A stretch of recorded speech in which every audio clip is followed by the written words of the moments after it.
Hey friends, thanks for taking time to listen in on a conversation Dick, Joe Sayward, and I had about the 2026 Belgian Grand Prix. Spa is one of the races we all look forward to each year. This one didn't sit right with me. Dick had his own read on why, and Joe pushed back on both of us. As you'll hear, we couldn't even agree on what counts as a great drive at this track, let alone the race itself.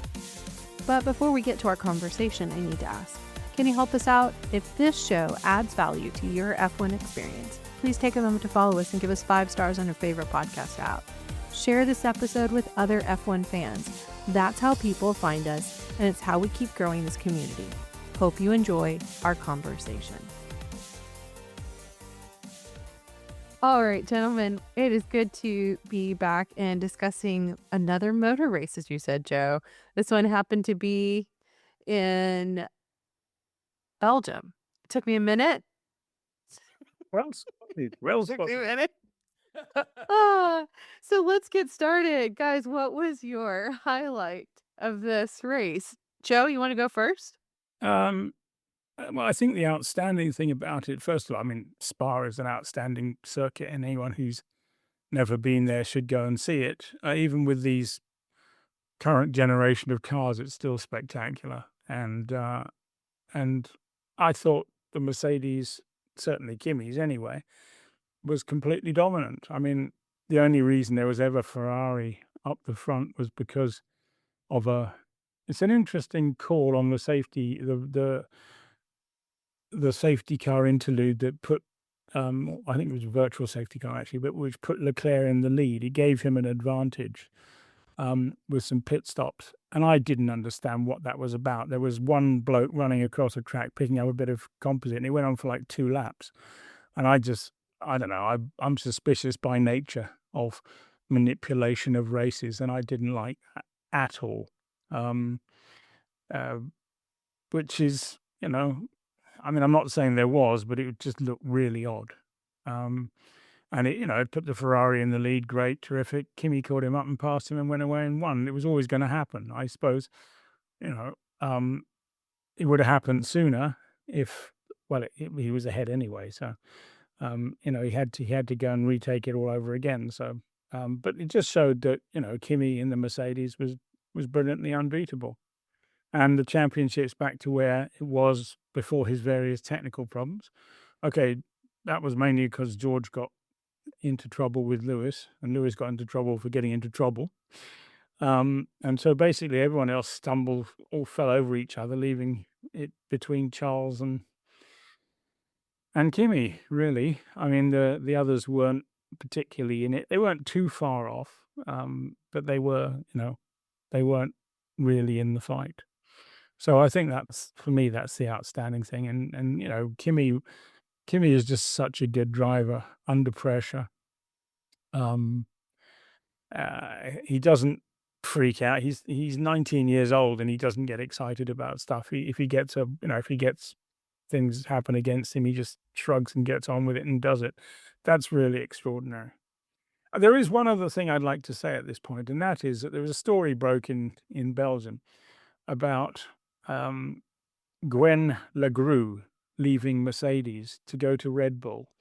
And I think that's really significant because Gwen Legrue is the man who built Mercedes junior team.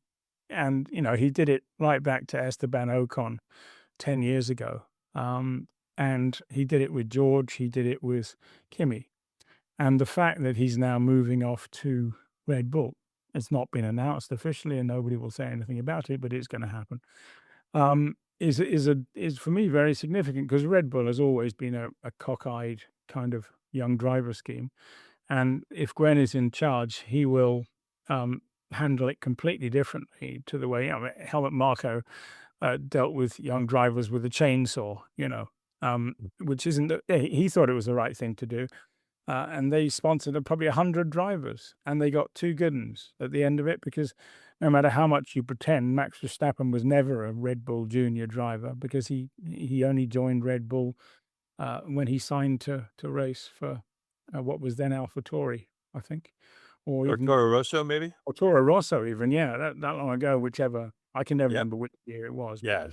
Basically, Max was never a Red Bull young driver. So basically, they got out of their scheme of 100 drivers, they got Vettel and they got Danny Ricciardo. Nobody else ever won much, and they axed an awful lot of good people. And I think with a completely rethought, sensible plan. And the other thing is that when they do that, of course, their driver costs will come down considerably. Mercedes, ironically, is spending less money on drivers than any other team. Ferrari's spending 3 times as much on drivers. And Red Bull is spending twice as much, and one of their drivers is, doing it for peanuts. So, and McLaren is spending more, probably 20%, 30% more. It just goes to show that, there is a value in these things. Anyway, that's not race related, but it is a topic of the weekend. I was just gonna say, Joe, I would also add to that is that if you look at it from, a more strategic lens, right, which I know you're doing, but just to call this out, by building a pipeline that may not come to fruition for 5 years, right? You're still going and ensuring yourself that kind of talent, and especially if Gwen is the guy that's he's found Russell and Kimi and those guys and even Ocon. Um, I mean, that's gonna be a big deal for Red Bull down the road, and if they can keep Max and seems like, Hadjar is doing a good job, they're not necessarily need to be shopping for drivers now, but 5 years from now, they may need somebody, and so I think it's a great plan. Yeah, well, that's one of the problems with the driver program at the moment, is that some years they don't have anybody, and some years they've got too many. And right now they've got too many because they've got Soloff, who's looking really good in Formula 2. They've got Soloff and Lawson and Lindblad all doing a good job. So they're going to have to dump one of them Mhm. because you can't get 5 blokes into 4 seats. They even tried that a few years back, and that was a disaster. When they had Liuzzi and Clean sharing a seat in Formula 1, which was totally stupid way of doing it Mhm. for both drivers, to be fair. Anyway, let's go back to the Belgian Grand Prix. Yep. Yeah, but still a great point. So, I always look forward to Belgium because it's just such an incredible circuit with such a history, and for the new fans, that track used to be about double the length of what the track is that you see today, and they shortened it years and years ago for safety reasons, basically, and because it's just, an 8-mile long track is just too hard to marshal and maintain standards for safety and, all those kinds of things, and so, again, it's just got such a storied history, and it's set in an incredible part of the world, and, um, every once in a while, if you're able to watch the camera and there'll be a camera angle where you get an idea of exactly just how steep some of those hills are, that those guys are either going up or down, and so, it's just a great, uh, classic racing circuit, and, I'm to Joe's point, I think this race was always gonna be Kimi's. The way he was in practice, George again he was not that close to Kimi most of the time. And then he had apparently, and I don't fully understand it, but some sort of a battery issue which caused him to suddenly slow down at the start, which is what caused Lewis to hit him and send George off into the gravel trap and out of the race. And so, this race was always gonna be about how you harvested and deployed because, it was gonna be an energy poor track as it is, just like Silverstone. And so we saw a little bit of a continuation of that theme, I think, where it's, who got the algorithm right more than anything else, I think. So to me, those were kind of the stories, but when Charles was in the lead, I was sitting there watching it and I thought, well, it's pretty obvious that Kimmy's gonna win this thing because he was so much quicker. And sure enough, it wasn't really much of a contest once he went into the lead. So, anyway, that was my take. I have so much to say about y'all's highlights and even the hot topics. Maybe we'll catch those again at the end, but I want to get to the full race review. For me, my highlight was actually Isaac Hajar's ending spot from where he started. Considering all the things that we've talked about this race, and hopefully we'll talk about as we debrief about how the teams landed or how the drivers landed. I just thought it was quite remarkable to see the level of skill and how hard he worked to get from that pit lane start up to, I think it was P6 that he ended up. And I know I'm not in any way detracting from Kimi, but in my mind, I'm just thinking of a person who's coming into their sophomore year and how hard that seat in and of itself is. We talk about the Red Bull second seat curse, and I just was really impressed by that. I think that it's not because of all the other topics that have happened regarding that race. It's kind of flown under the radar. And so for me, that was the highlight. It's an interesting point you make, but then again, my view on that is that there are clearly 4 dominant teams and 4 dominant cars. That means, and therefore one would expect that Isaac should do that. He did slightly better, but then George wasn't there, so that's 7 cars. So he finished P6. And then there were penalties and things that disrupted others to a lesser or greater extent. But he did a great job. But you could say the same thing about Bortoleto didn't drive through the field, but he did a great job in the Audi. And I think that sometimes when people drive through the field, they are somewhere like Spa where you can overtake. I don't see it as being such a great achievement. Whereas if he did that at Monaco, you'd all go, wow, because he can't do that. But I'm not criticizing him or denigrating him. I'm just saying that's more or less, he was slightly better than where he should have been. But I don't think it was, I wouldn't put it into sort of,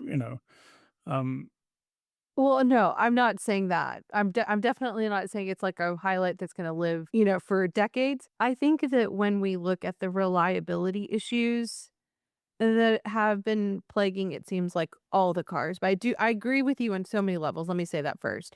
That if he's in a Red Bull that is improving, and if he wasn't able to harness that car, there would be some serious questions as to his talent. And so I do think that is that baseline. And I agree that the group that he should be in, which is really a great segue to the front of field discussion, he should be playing in the front of field, regardless of where he started. But I think that where I was impressed was that with this reliability issue and some of the things that we're hearing about this deployment and battery issues, those could have plagued. And even Max didn't seem to be super excited and happy with the car. So that's Max, who is in a class of his own. I think when I think about people who've been put into the second seat and how mentally they've been broken so many times, going back to what we said about the Red Bull style of how they manage drivers, I think what I keep coming back to is that Isaac has shown consistency in enough and improvement that I think he's proving that this new environment, maybe himself, all the things are coming into play to allow for that second seat driver, be it Isaac in this case, to show their ability versus I think in the past, different circumstances would have prevented him. Like he's taking advantage of the opportunity in front of him. Is he excelling, dominating? Probably not. But do I think he has the capacity? I think it's a wait and see. I would want to hope that he could. Can I leap in there? I think you're right. To a large extent, you're right, because a lot of the guys did crumble under pressure. But if you looked at what Alex Albon, for example, did there, he didn't crumble under pressure. And the fact that Red Bull dumped him, I always thought was a ridiculous thing to do. I never understood why. Just because Perez had won one race, they decided that they would, maybe they were trying to sell more drinks in Mexico. Who knows? I don't know why they decided on it. But I never understood that because Alex showed that he's got, he could stand up to the battering that Max gave him, whereas some of the others didn't. And it's true, they some of them were poor, very poor. But in a lot of ways, you can't blame them for it because they were thrown into an impossible situation. But if they crumbled in that impossible situation, you can blame them for it. But I don't know. It's a difficult one. But I don't think we should say that Isaac's. I've seen people say, "Well, Isaac's the best, second driver Red Bull have had." I don't agree with that. I think that Alex was better. Now, in the end, he wasn't. But he got to points where he could have won races. He didn't in the end because things didn't turn out. And on one occasion, he got taken out by Lewis Hamilton when he was looking very good. And, so I don't think we should overplay what Isaac's done. I think Isaac's clearly good. But, is he... you wonder sometimes. I look at what Arvid Lindblad did on his first visit in a Formula One car to Spa and go, I wonder what he could do in a Red Bull. Oh, yeah. I don't think, actually, Joe, we're disagreeing. Because I would not say he's the best driver that's been in the second seat. I think it's, one, premature. Two, is that there are so many people. I agree with you that Alex's removal makes no sense to me, especially when you look at the full chessboard that was happening. I think there was things outside of driving talent that orchestrated his departure. So I think, yeah, we're agreeing in so many ways. I just think in this case, looking at this race, looking at how he drove, considering where we are in the season, what Red Bull has been going through, I just enjoyed seeing him make that move. I will say, though, this may be a philosophical difference. I don't personally like to blame any of the drivers unless they're doing something egregious. I'm very much of wanting to be a positive viewpoint because I think that they, especially now more than ever, social media has allowed you are allowed because you're an insider in the paddock. You have so much access and knowledge, but I think as a person like me, and I would say the preponderance of people, we don't have that knowledge, and to sit there and blame and attack drivers is something I feel very strongly against and don't want to do. Is it because there's so much sacrifice before these people show up onto that grid, and I truly respect them. That's probably one thing that I'm like gonna stand firm and be a defender on. I'm willing to point out and provide critical feedback, but still couch it as I'm not the driver. I don't have the full information and I respect them too much. I feel like it's arrogance on my part if I were to blame them. So I guess that's just a little bit of a nuance on me. I think what I'd like to say there is that I'm not blaming them because I agree with you. You'll even hear me occasionally defending Lance Stroll and saying that Lance Stroll has got talent Yes. because he does. Underneath it all, he does have talent. But the job of being a Formula One journalist is not putting your own ideas in. It's looking at right. the facts, and the facts are very simple. The facts are, and whether you can bring out lots of excuses afterwards, but the facts are the results, and the results very rarely in a 24 race calendar are the results wrong. They reflect the level at which the driver is at, and that's the way I look at it. So I'm not, when drivers make ridiculous mistakes, yes, I'll say that's ridiculous. But, I agree with you about these guys they're in a league of their own. And you can see that when you see some of the other things that other championships around the world, the level at which these guys are operating is so much higher. Mhm.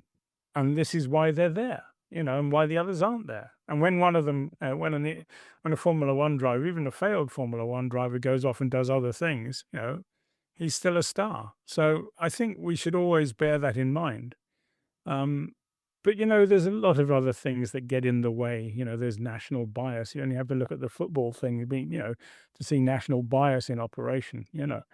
And people just getting upset because their team got beaten. And there's a lot of that in Formula One, and I find that very ugly and unpleasant. The sort of rampant nationalism. I really don't like it, and I will fight against it. But then, if you fight against it, you get people sending you pictures with your face on a gravestone and Perez fans laughing. Yeah, I think that especially when it comes to you, I think that you have said it exactly right. You are a journalist, and so therefore you have to speak truth and provide facts. Like, I just think the seat that I would say Dick and I both occupy as non-journalists, we be very careful about how we engage in the discourse, because I do see people who I think have no clue sitting there and pontificating on things and attacking people and are just so emotional about this. And I think that was a premise that we had when we started the podcast, was that we weren't going to be those type of individuals. I know I'm kind of speaking for you, Dick. That was actually John's vision too, is that this is not about the drama. Right. Yes, it is about drama, but it's not creating drama. It's talking about this sport that we all love intellectually, with honesty and intellectually, which means we'll go down the weeds like this. This is supposed to be about the race review. And that's why we were so glad that, Joe, you've been doing these episodes with us, because you bring an insight that I think that is so valuable and helps us to 100%. see it with more foundation. And you're again inside the paddock and have that access and knowledge and history, which is why we so respect the fact that you are having these conversations with us. Okay, so all that said, I know that we do have a race to discuss, which I'll tell you, and maybe this is why the conversation went longer than it was. I personally was so heartbroken as to such a race that is so classic and one that I look forward to. I felt this year was absolutely boring. I was so not I mean, this again, not to detract from Kimmy, and to see, but it was not what I expected. When I think about spa, I think about harnessing power, pushing a car to the limit, and seeing people do, when we talk about the topography alone, just I usually sit with like eager anticipation, but as the race just continued, I went, okay, I'm not, and it's not even like past years where Max was just winning it all outright. There was a level of feeling like something was being manufactured. I know you were saying that earlier about the VSC. I questioned that. I was going, why? This is the longest, one of the longest, if not the longest track that we have in the year. Why do we need to have a full course yellow happening for a marshal, which I respect safety? But do you see, like, it just, I mean, maybe that was just me, but I didn't feel this enthusiasm. Well, the thing we should note there is you don't see the whole track, whereas the race director does. So maybe there were other things going on that kept that VSC going as long as it did. But if that was the case, why didn't we see them? We should have been able to see them. The TV is there to tell us why things happen. And because we didn't see anything else, I was therefore very suspicious about it. That's all. Um, but I also like to believe that officials don't do that sort of stuff anymore. They certainly have done in the past, but not for back in the day. I'd say probably the last 15 years. I haven't really ever questioned the way that the officials work, and if there is any intervention from anybody else. I think before then there was several times when I thought uh, this is being messed about with. And I will always say when I have suspicions of these things, I think it's down to really ultimately whether you respect the way that the the federation is run, and I think that is being eroded a little bit by some of the messes we've seen this year. That faith in that kind of the way race administration is run is um, is waning a little bit, and that's not a good thing. That's not a good thing at all. I think we need to have total faith in the decision, and you see this in other championships. Um, and you see IndyCar have been trying to strengthen their people's belief in their decision-making processes because too many people have been going, well, what's all this about? Why does that happen? Um, so we can ask the questions and we can say this is odd. It's for them to fix it. And if they don't fix it, it will go on eroding. It's very simple. And how do you fix it? Well, that's again, it's their problem. But I think that's something worth mentioning anyway. Yeah, and I would add too that, because I was sitting there watching the race, and it was just sort of like, uh, it was not the most exciting race. Let's just go there. And, and I wondered how much of that was just due to the new rules, and we still haven't gotten our arms around how to make these rules work on a track that doesn't lend itself to, a rule set that is so dependent on actually touching the brakes and generating electricity, you know? And, um, and to me, it was really sad because I got the feeling that there were just some of those corners that were just not the corners that they used to be. You know what I mean? And because the drivers were not in a position to go through, flat out or nearly flat out, were they flat going through Eau Rouge? Were they flat going through or close to it, going through like Puhan and places like that, where you just kind of gasp at how fast they're going? And, um, and so to me, I think that took away a little bit of it as well. Can I ask And a question? Can I ask a yeah, question? Yeah, I mean, I don't mean this in any way nastily, but I guess that neither of you has been to Spa no, live. Yeah, no. and so the key point I think is, and this is why I go to Spa with the same level of sort of excitement as you're talking about. Hmm. But when you actually go there, it's like Monaco. When you go and see it, it is such an impressive place in terms of because TV, as we've said before, TV flattens everything out and makes it look a bit, you know, dull, and you don't see the same level. I don't get, I never find a race um, boring because it's always exciting because that what those guys are doing in the spaces they're doing it in is always impressive, and Spa's particularly impressive. Now, okay, it wasn't the greatest wheel to wheel race, I accept that, but it's still a wow place, and that's why I think I'm more enthusiastic about the race than perhaps because I know what the Fair. track is like. Well, Yeah, I guess fair. I'm not saying that I expect wheel to wheel. I don't expect wheel to wheel on every race that we watch.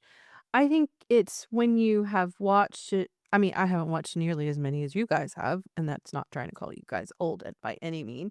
But I'm saying is the Even though I am. but I'm saying is when I do watch old races. And so when you watch the aggressiveness, you even just like when you talk about flat out the power of the car, I do agree that the TV flattens it out, but when you compare it over the years, there was something different this year. I guess the word was dynamic, where the car, the wrestling of the human of the machine over these amazing hills. And I will say, I've done this high quality sim of the Belgian Grand Prix.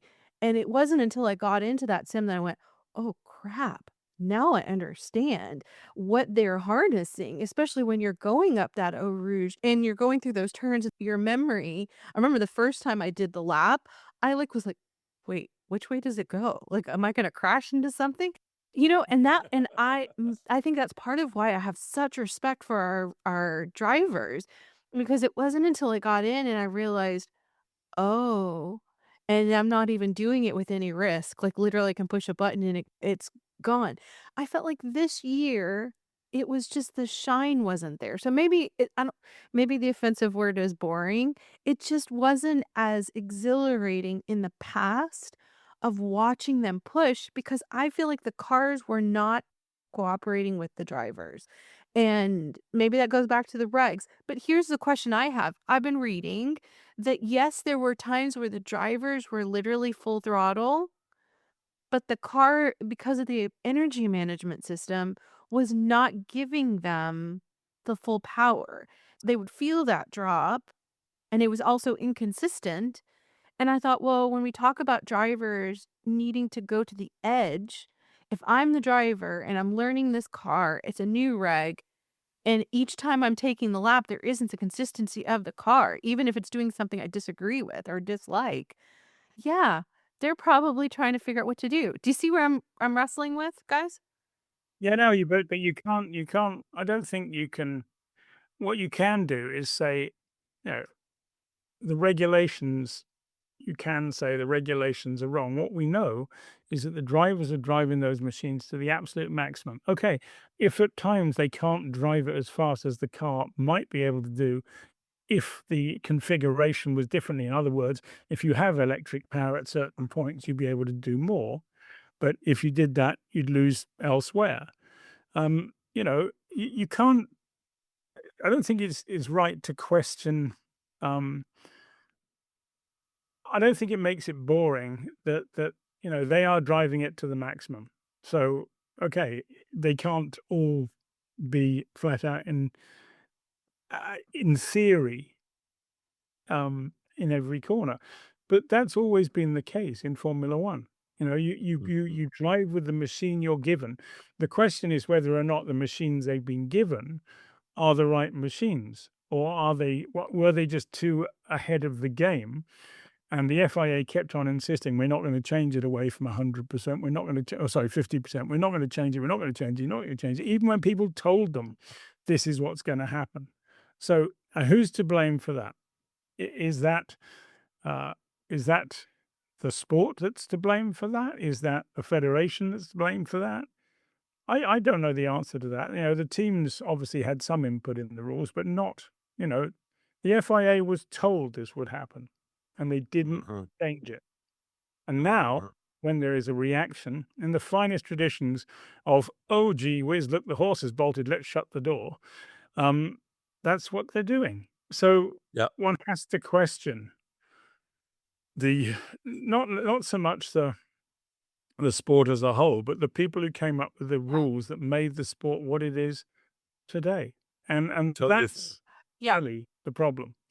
yeah. At the same time, it's still exhilarating and exciting stuff, no matter where it is, and particularly on a track like Spa, which is why I think, when you see some of these things, when you see, if you try to walk up Eau Rouge, you know, you Yeah. run out of breath.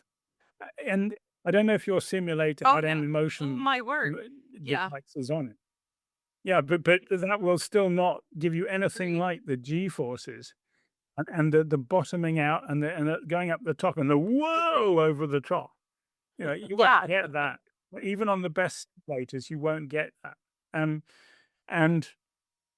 even if you got uh, seatbelt tightening device, all these other things that they have on, to simulate braking and stuff. Well, I think we just have to allow a little bit for, and this is why I say people should go to as many races as they can, because they are just so, you get a completely different perspective when you Yeah. go and see them. I know and I know there's no time, there's no money, whatever. Well, if anything, that goes to a different point that I walked away from, though, Joe. I'm not disagreeing with anything you said. I think that this race just starkly showed how the regs and this decision to go to the energy management system that we've gone to was not ideal, and I think in the long term does not do the sport service.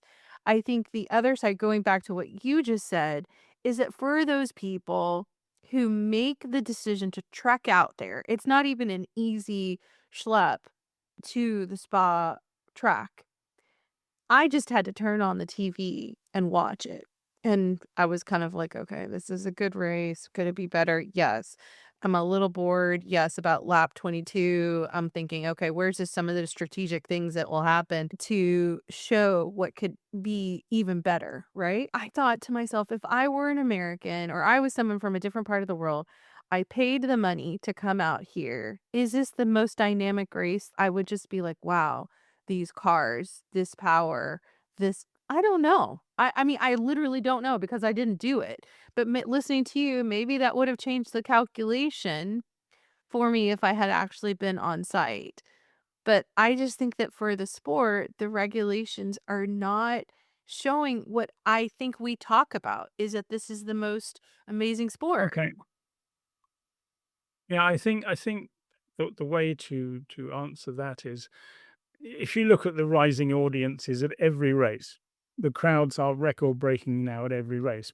The British Grand Prix beat the all-time record. The Belgian Grand Prix beat its records. All the rest of this stuff. When people go to actually see a race, they become fans. They become serious fans. The first time they go to a motor race, they get hooked. That's one point. The other point is that we are still in the first year of this regulation set. Okay. Mm-hmm. It was perhaps overly ambitious, and perhaps they should have moderated it before the season began. But, Stefano Domenicali, before the season began, said by the end of the year, he reckoned that all the genius Formula One engineers will have conquered most of these problems. Now, I'm not sure if that's 100% right, but certainly a year from now, I think we won't have this conversation, because although the arguments about deployment and this and that will have been solved because the technology will have moved on. It moves on so fast. Mm-hmm. And because all these brilliant brains are working on how do we solve this problem. And so we are still, what are we, 4 months into a new championship. And it's easy to criticize because there are things that aren't right. And we're at circuits where that shows up more. And we go to the Hungaroring next weekend, and I doubt you'll hear very many people complaining about anything because they won't have the same problems there. Right. And in some of the tracks already, the whole deployment issue has disappeared already. So, we are getting there. But I think we need to have a moderate view about, how much trouble the sport is in. It's not in trouble at all. It's doing better than ever. But it can be better. It can always be better. And that's why when people ask me what's the best Formula One season, I always say the next one, because that is, in my view, the reality. And, I'm not one of these people who goes, of course, 1976 was marvelous because, it's not my idea of, it's a bit like a Woody Allen movie, you forget all the bad things about the good old days and just remember the nostalgia, Mm-hmm. And I think that's wrong. I think we should appreciate what we have and make the most of it and look ahead. But there we are. Should we go back to the Yeah, middle I of the think track, that would by probably the be way? good. Or Our audience is probably like, okay, get to the race review. So let's talk about that middle of that pack. Anybody that stood out? yeah, I thought Colapinto did a good job. I thought Lindblad did a very good job. And I thought that yeah, that's about it. Well, yeah, Bortoletto. I mean, he was Yeah. really good. Yeah. But basically, I think, those people who are, if you like, outperforming their cars is what I'm always looking for. I'm not saying that Colapinto outperformed the car, but he just did a decent job, and he's been under a lot of pressure, and he's risen to that and got better. So I think that's very good. I think Lindblad's been really good all year, but he was particularly fast at Spa. And you could tell he was loving doing it. And also the fact that he really did show Liam Lawson the way around, which hasn't been easy this year because Liam's been really good. So, there's all that going on. I thought that Bortoletto has also been remarkable for a young guy. And I think that it's really exciting that we've got these other talents there who are developing, and maybe we'll see a few changes at the end of this year on the driver market. But I think, a place like Spa is where you really a driver's input can make a difference. And I think that's what we've been seeing there. And some of the older guys, I don't care what they say about old drivers are just as good as young drivers. They're not. Young drivers start raving mad because they don't understand the other things in life and they don't care. They take risks that nobody else will. Older drivers are better because they have more experience. Well, I say they're better. Old drivers have more experience and therefore can balance out the lunacy of youth. But, it doesn't make them better in the overall scheme of things. They probably don't crash as much and therefore they collect points, and that's what matters. So that's why so many of them are around. But, I'm a great believer in I don't think you should necessarily have an age limit for Formula One drivers, but On the other hand, I sometimes wonder because, Bernie Ecclestone used to say there's no natural wastage anymore. In other words, people don't get killed anymore, so the turnover is slower. Um, Hmm. in the driver world, which was the ultimately cynical, of course, but actually the truth. Um, and so I don't know the answer to that. It's a good one, isn't it? But as long as people perform and as long as they bring home the points, I guess they still have a place. But I'm not always convinced by uh, some of the middle ranking ones. I think we'll see some of them cleared out, I think, this year, maybe. Hey, Joe, I've got a question because what you said was it actually made me kind of wonder if you think about Audi for a second, you have a highly experienced guy in Nico Hulkenberg, and then you have a young talent who's clearly an exceptional talent, I think, in Bortoleto. He hasn't had the fantastic car that Kimi has had to show just how good he is, but he's turned in some pretty strong performances, really, I think, over the last season and a half. Um, and it makes me wonder if, like, for Audi, if they've got a very interesting 1-2 punch in that the experience of Hulkenberg has been very valuable in developing that car, developing that project. And Hulkenberg's had some good results, but it's Bortoleto who seems to be taking that car and really doing the the terrific stuff, but he doesn't know yet how to actually lead a team and develop No, the I think that's car. entirely fair. I think that's Yeah. what you're saying is entirely fair. And if you, I mean, again, to give an American example of this, we're seeing that happening in IndyCar, where Tony Kanaan at McLaren has just Mhm. hired Scott Dixon and Right. Lutz Rosenquist, and they've dumped Lundgaard. And Lundgaard is clearly a rising talent. Now, we already know that Pato O'Ward is quick, but he's not very technically minded. So the thought process that is going on with Canaan is get the guys who know how to fix the car and then put Pato in it to drive it faster than they can.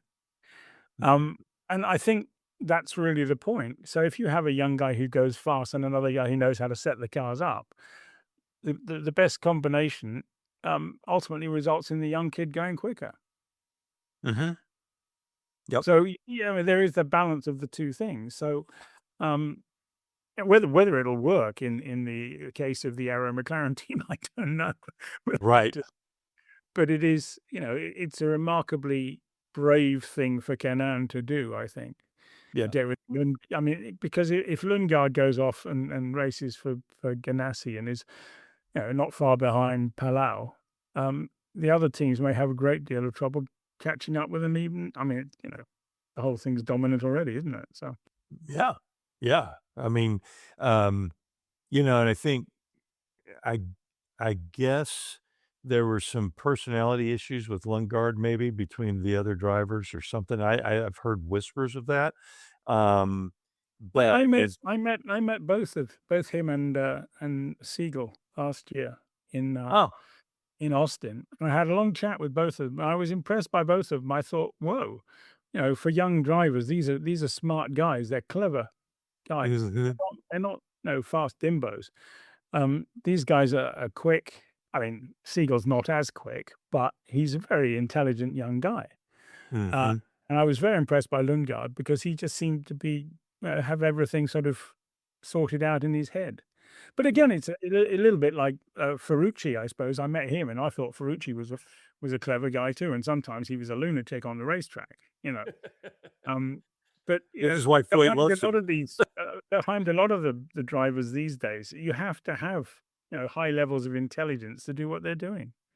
Right. And I think that's something because I wasn't expecting when I met these two guys last year in Austin, I wasn't expecting them to be as intelligent and able to express themselves as they were. And Mhm. that really was an interesting education Yeah. for me. Yeah. Um, but if you talk to the young guys in Formula One, um, and it's difficult. I know it sounds weird, but actually getting time with these guys is really hard these days because of all the things. Actually sitting down and having a sensible conversation with them is not as easy as it used to be. But I've known Kimi for a few years now when he was coming up, and that's a good time to get to know them. And he's just an exceptional, has an exceptional brain, an exceptional ability to cope with everything. Ollie Behrman's a little bit the same. He's very, very bright, switched on. And again, because he went through a reserve driver phase, that's when you can really get to meet them. And Yep. when the pressure's not on yet, and you can actually build a relationship with them, which you don't get the chance of later on, Mhm. because of just the way the world is today. So, Right. I think it goes back to that point about respecting what the drivers are and what they do.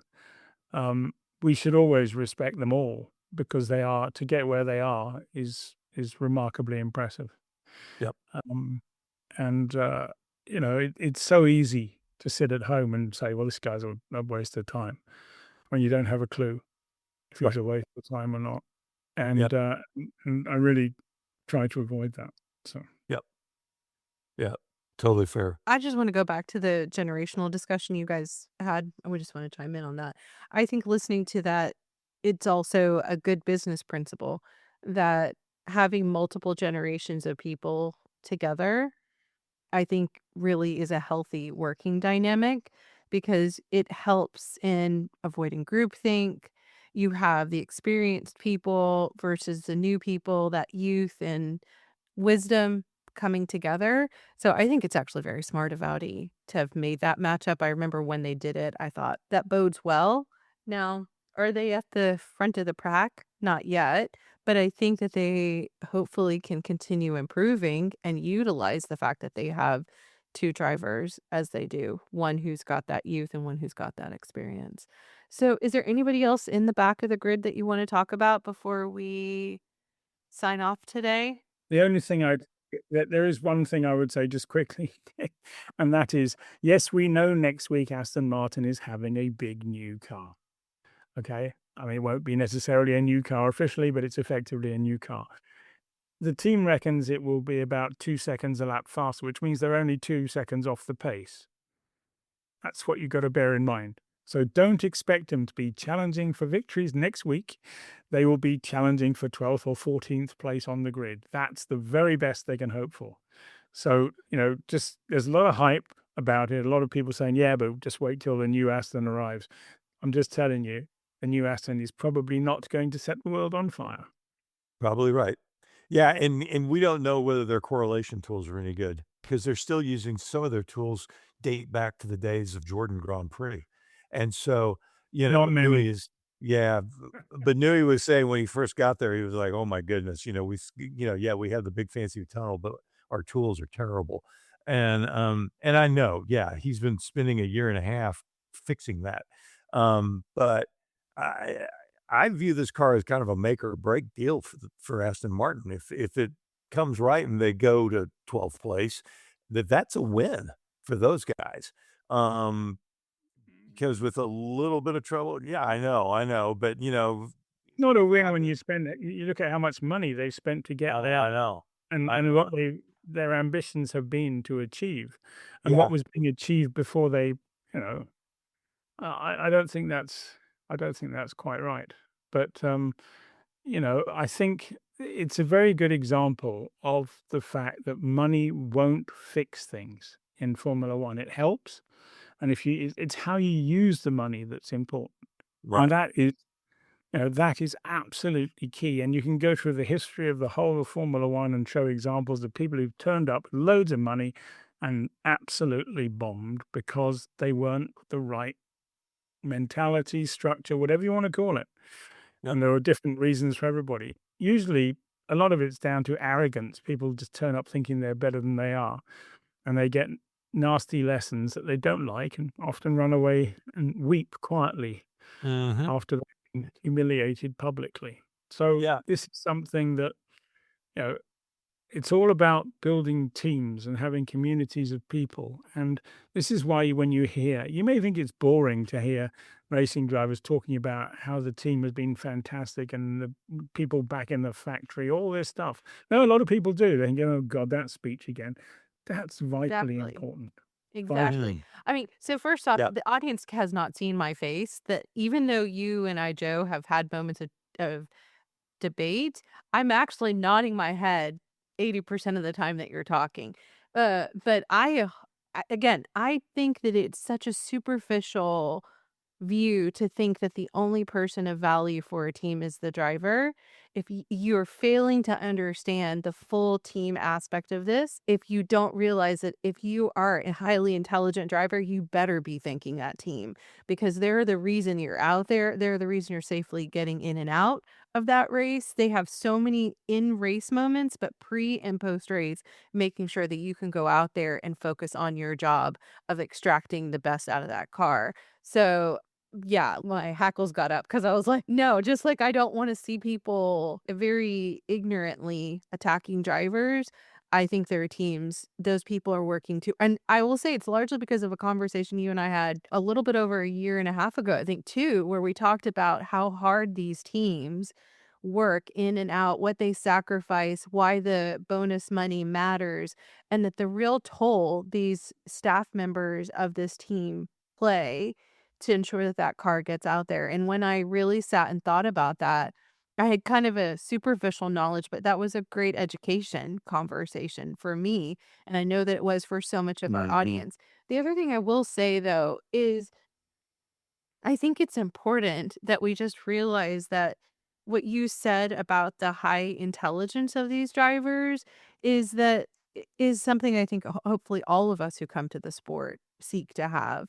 Like that we do think about this as what I hope people would see in this conversation is we're not just simply going, oh, they ended up here and this was the drama, but really trying to understand fully why did this happen and how do we appreciate the people that are putting on this show and putting in the work?